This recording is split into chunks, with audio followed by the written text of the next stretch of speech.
What's up, y'all? Hope everybody's having a good week. Been messing around this morning, trying out some different impulse responses on my Iridium, and I thought it'd just be a good time to make a video. Just kind of have a little discussion about running direct.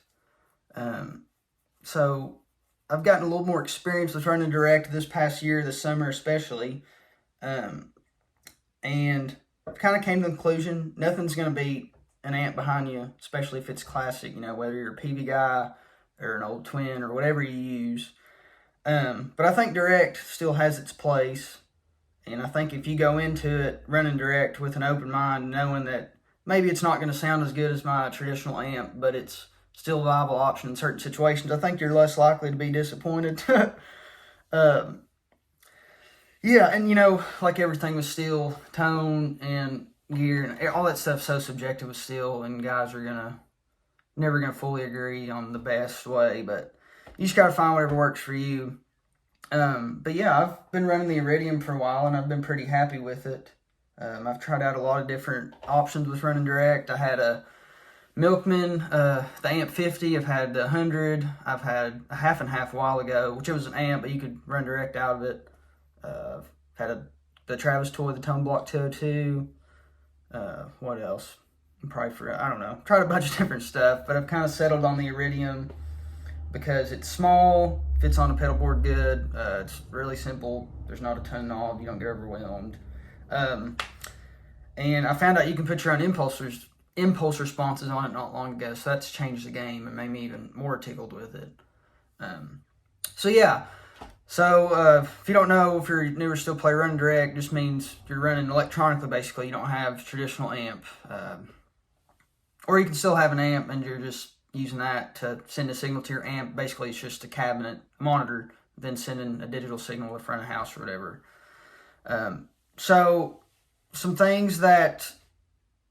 situations where direct can be really good. Just off the top of my head, silent practice. It's got a little headphone out. If it's real late at night, my wife is sleeping, or if you live in an apartment or whatever. Silent practice is a big one. Recording at home. I don't really have any fancy microphones or a good place to mic a cab. If I'm doing overdubs at the house, I've always ran direct and been tickled with it. If you ever have to fly for a gig, it's one less thing that you have to worry about flying and getting broken potentially. If you're playing outdoor festivals with a lot of acts and you have a really quick changeover time, again, an amp is one less thing to grab, and they're probably going to want you to run direct anyways. Some artists or venues don't want you to run traditional amps. They want it to be lower stage volume. And honestly, if you're playing really big rooms, then running direct is probably more consistent. I mean, if you're playing little bars, like I'll always prefer an amp for those kind of situations. But and also running in-ears. I've really never had to run in-ears a bunch before this summer. I've been playing with Alex Miller, and we always run in-ears. And my thing, if I'm going to have ears in and not be able to hear my amp that well anyways, it kind of, to me, it's like, well, what's the point of running an amp if I can't really hear the air being pushed? So that's kind of what's pushed me to run more direct. But yeah, I'll show you like I said, the reason I really like the Iridium, when I had my Milkman, it took up from like here to here in my board. I hadn't had my little Dobro sim yet. But the Iridium, you can see it's small. It runs off like pretty low power. I just have it running off my brick underneath. Super simple interface. So you see you have amp models there. So Round is basically the Fender knockoff. Another one's like Marshall and Vox, I think. So, pretty much you're going to stay on Round. At least that's what I do. Bass, mid, treble. Yeah, pretty simple. Drive is kind of, gain basically, and then level is your volume. And then your cab is where you can put your impulse responses on. So it comes with, it's basically modeling a deluxe, and it sounds okay for steel. The mid-range is a little weird. I mean, it's still good, but I've been a lot more happy since messing with some IRs to put on it. And the reason that got me sparked all me getting into this, was I met Joe Rogers a few weeks ago. He plays for Tracy Bird, and if you don't know, Joe's kind of been on a quest to go model all these old amps. He's running a Quad Cortex right now, but these models are captures. Will also work on Tonex or Kempers, whatever modeling software you use. So yeah, I had a good discussion with him, and he's the guy that actually I found out that I could put ours in this Iridium. So here in a minute, I'm going to walk you through. I'll do some sound samples too of some of his R's, the ones that I'll be going over K130. So now you might be wondering what R is. Impulse response. It's basically a digital snapshot of a mic cabinet with a certain speaker. So it can change the sound pretty drastically. And really, kind of, if you put one that's designed for steel, that's the problem with a lot of these modelers, is a lot of them are for guitar, don't necessarily have pedal steel in their mind specifically. So the mid-range can be really weird on some of them if you're just using the stock, settings or whatever. But if you have a good R, it can really open up the sound of whatever profile or direct box, whatever that you're using. There's so many options now. But yeah, another reason I really like the Iridium, I mean, it's fairly cheap. You can get one. I bought mine used, I think $225 or something. One drawback is it doesn't have XLR out. And if you've watched my rig rundown pedalboard video, you saw I had this canvas line isolator. So you'll go out, of your Iridium into this, and then you got XLR over here and, the ground button. And you got two outs, so if you want to run stereo, you could, or what I sometimes do is I'll send that to the front of house, and I'll run this out into a cabinet, and basically just use it as a monitor. You can put it into the effects return, and it will work. But yeah, typically I don't do that a whole lot. If I'm going to do that, I just assume run an amp and mic it, but it is an option. Yeah, I don't know if I said it or not, but also another drawback about the Iridium is the reverb kind of sucks. It's just the room verb. You can go in like a secondary function and change it from a small room to a medium room to a large room, but I don't know. I've always used an external reverb pedal anyway, so it's not a big deal to me, but if you don't have a reverb pedal, then, that would drive up the cost a little bit, because I definitely wouldn't use the stock reverb. Yeah, so I'll go into showing you what I've been doing this morning, trying to put IRs on this Iridium, trying different ones out.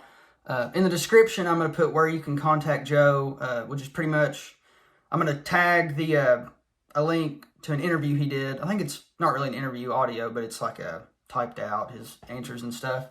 But at the bottom of there, it said he wants to be contacted on either Facebook or the Steel Guitar Forum.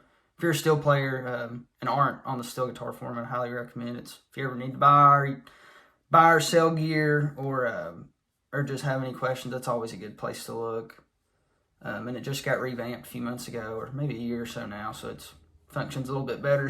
For a second, it was kind of like stepping back into a time machine, at least for a young guy like me. It looked very like early 2000s, which was kind of cool.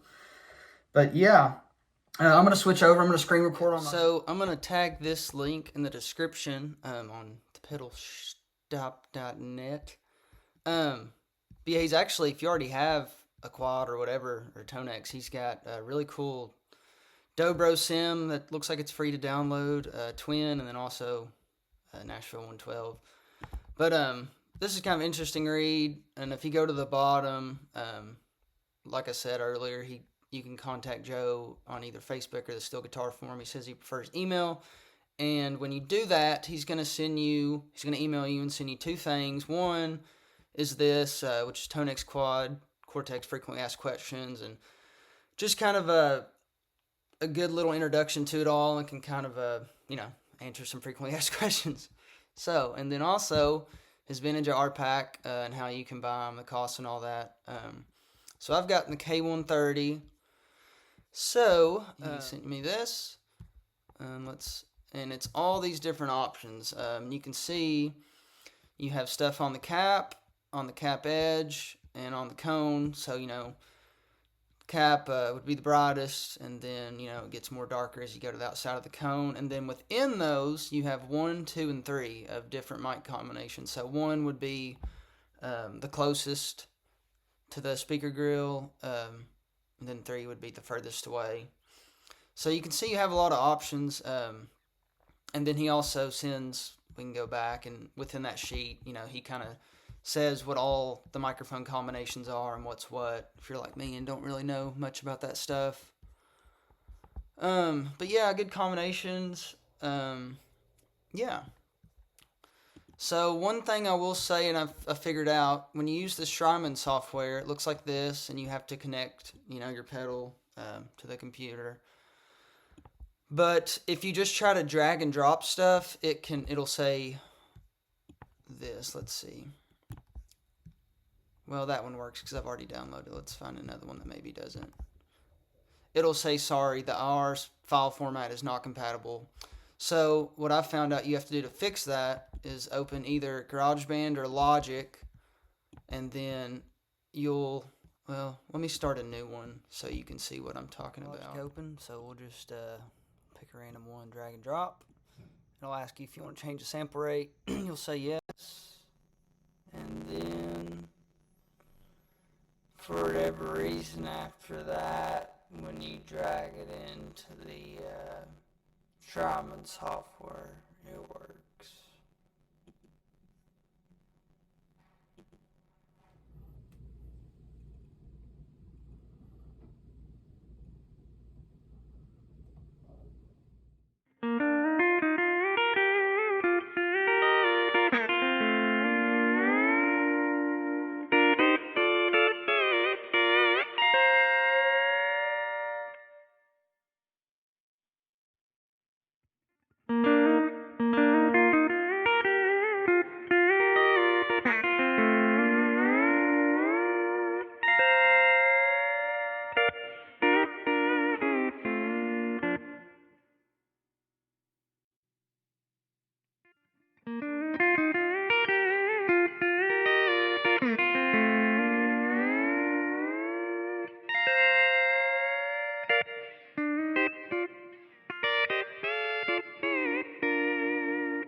Well, yeah, there's some sound samples. The two are pretty similar. The cap edge 5749 is it's a little bit brighter, and then the U87 is a little darker. And of course, I didn't mess with any of the tone controls on the Iridium. Obviously, that would change it some. But yeah, the standard 65 Deluxe on there too. It sounds great. You can kind of program them to have 3 different sounds. And I think even within those presets on the Strymon software, you can adjust bass, middle, and treble. That way you can try to get 3 different sounds without having to adjust any of your knobs. Down here, you just flip that little cab button and kind of have you can have a bright sound for real twangy, honky-tonk stuff, a dark sound for, more singer-songwriter stuff, whatever you want to do. But yeah, I love the Iridium. It's great for what it is, space-wise and price-wise. But there's so many options out on the market now. But yeah, just a little discussion. Yeah. Appreciate everybody that's been checking in, subscribing, liking, all that good stuff. Got some new ideas, but anyways, we'll see you when we see you.